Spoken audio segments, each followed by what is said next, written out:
আসসালামু আলাইকুম এভরিওয়ান। আজকে আমি আপনাদের জন্য নিয়ে এসেছি হলো চিকেন ভেজিটেবল স্যুপ। এই শীতে এটা হলে তার কোনো কিছু লাগেই না।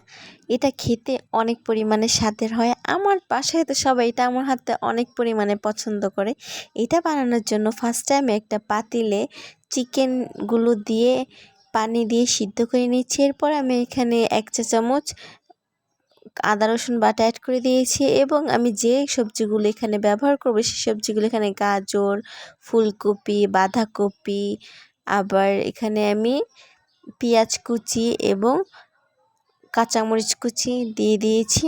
এরপর আমি এই পানিতে সবজিগুলো সিদ্ধ হওয়ার জন্য গাজর, পেঁয়াজ, মরিচ, ফুলকপি এগুলো সব আমি এখানে অ্যাড করে দেবো আস্তে আস্তে। বাঁধাকপিটা আমি লাস্টে দেবো, কারণ বাঁধাকপি সিদ্ধ হতে বেশি সময় লাগে না, এইসব সিদ্ধ হতে আর কি টাইম লাগে।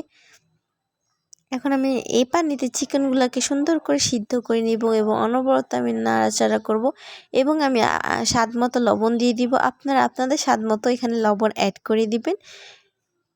এরপর আমি এখানে রসুন কুচি অ্যাড করে দিয়েছি। রসুন কুচি দিলে আর কি ফ্লেভারটা অনেক ভালো আসে এবং এখানে আমি গোলমরিচের ফাঁকি অ্যাড করে দিয়েছি।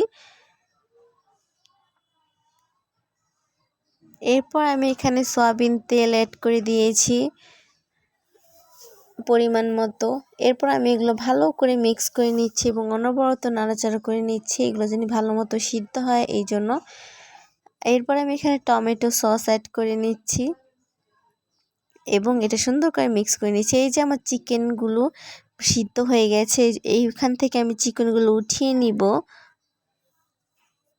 এক এক করে চিকেনগুলো আমি আস্তে আস্তে উঠিয়ে নিব। এখানে বিশ্বাস করবেন না কি জানি না, এই স্যুপটা দারুণ হয়েছিল খেতে। এখন আমি মাংসটাকে ঝুড়ো করে নিয়েছি, এরপর আমি স্যুপে দিয়ে দিব। আর আমার নাম থাকলে তো হয় না, তাই মাংসটা সিদ্ধ হওয়ার পর উঠিয়ে এটা ঝুড়ি করে নিয়েছিলাম।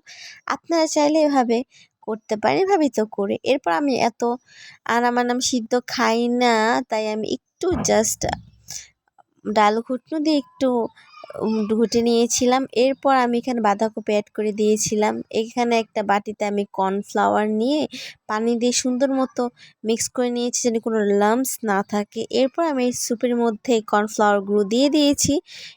এই জন্য ভালো করে এখন আমি নাড়াচাড়া করে এটাকে মিক্স করে নিব যেন এটা ঠিক হয়ে যায়। অনবরত নাড়া লাগবে। নাড়াতে অনেক কৌশল থাকে, ভালো করে না নাড়লে এটা জমাট বেঁধে যাবে, ফলে এটা খেতে মজা লাগবে না। এরপর আমি একটা বাটিতে ডিম ফেটে নিয়েছি। অনেকে ভাবে যে ডিম দিলে মনে হয় অনেক ব্যাড স্মেল হয়, আসলে আমার কাছে এরকম আমার মতো ফলো করে রান্না করবেন রেসিপিটা, আপনাদের কোনো ব্যাড স্মেল লাগবে না।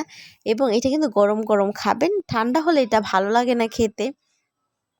এই যে আমার স্যুপ রান্না শেষ, এখন আমি ভালো করে এটাকে নাড়াচাড়া করে নিব।